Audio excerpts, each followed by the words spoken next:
Hindi pwede na yung dila na masama ay gamitin mo na magkaroon ng double standard o double purpose.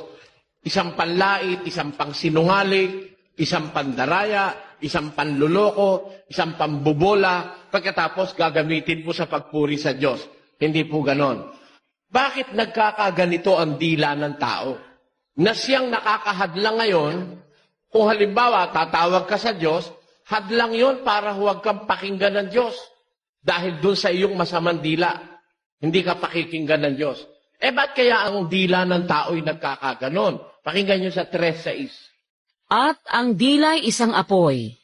Ang sanglibutan ng kasamaan sa ating mga sangkap ay dili iba't ang dila, na nakakahawa sa buong katawan, at pinagningas ang gulong ng katalagahan, at ang dila'y pinagniningas ng impyerno. Meron ho palang masamang umiimpluwensya sa dila.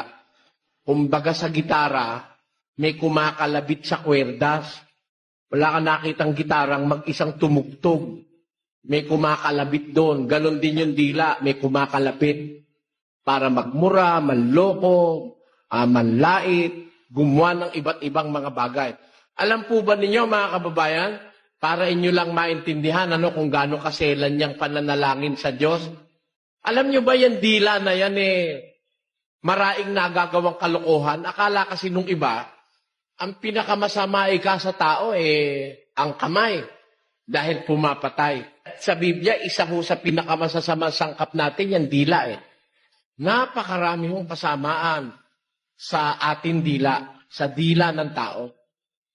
Kaya nga sabi ni Santiago yan dila hindi napapaamo yan ng tao Mabuti pa yung hayop, yung ibon, yung humuusad, yung gumagapang. Napapaamo yun ng tao. Pero yung dila, hindi mapapaamo ng sino mang tao.